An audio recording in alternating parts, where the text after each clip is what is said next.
A poor black boy saved a millionaire mid-flight. What she whispered changed everything. The engines roared beneath him.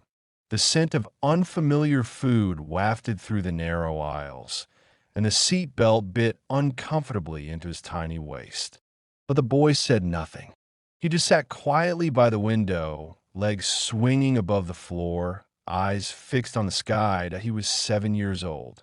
Alone, dressed in an oversized gray suit jacket and sneakers too big for his feet. His world had fallen apart just days before. His only guardian, his grandmother, had passed suddenly. With no parents, no siblings, and nowhere else to go, a charity had arranged a flight across the country to a foster home that had never met him. He carried nothing but a manila folder with his name, and no one on the plane knew his story. No one asked. He was just a quiet little boy in seat 18, 8.3 hours into the flight. Silence shattered. There was a soft thump.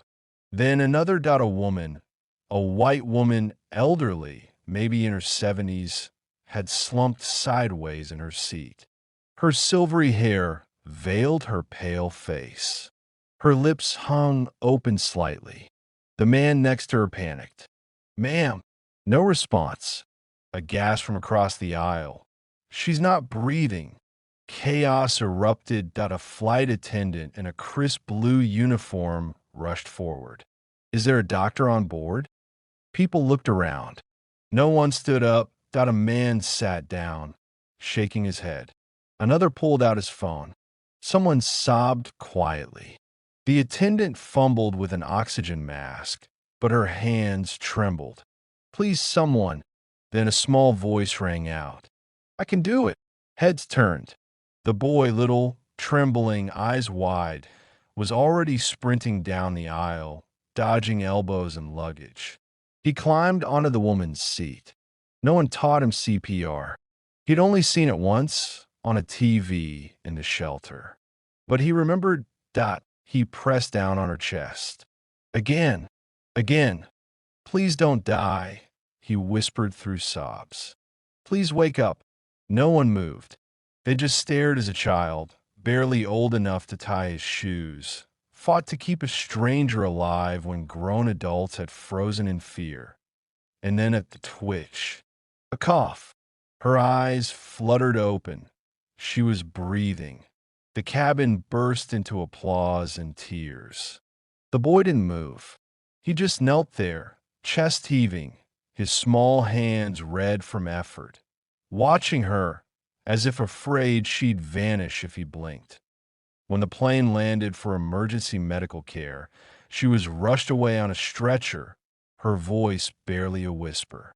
"Please bring the boy." The flight attendant found him sitting quietly in the terminal, still in his oversized jacket, staring out the window. "She's asking for you," she said. He didn't answer. Just nodded and followed to the hospital. She lay pale but conscious, hooked up to machines. When she saw him, her eyes brightened. "You're here," she whispered.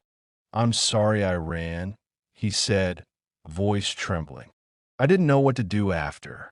"You did everything right," she replied, gently. Then her expression shifted. She stared at him longer. "You look just like her." "Who?" he asked. "My daughter," she breathed. "She left years ago, angry, pregnant. I never saw her again. I never knew what happened to the baby." His heart skipped. She reached out, trembling. "I thought I'd die alone. All this money, all these houses, and I had no one. But now—" "Wait," the boy blinked. "You're Blake? Margaret Blake?" She nodded weakly, his breath caught. That name. He'd seen it somewhere.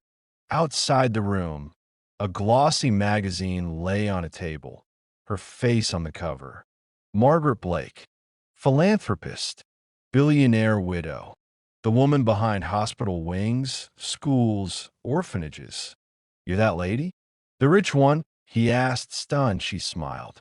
"Money didn't save me." "You did. But why me?" I don't know how you found me, she whispered. Maybe it was fate. Maybe God. But I think she paused, her voice barely a breath. I think you're my great-grandson. Silence fell. The boy stood still, stunned.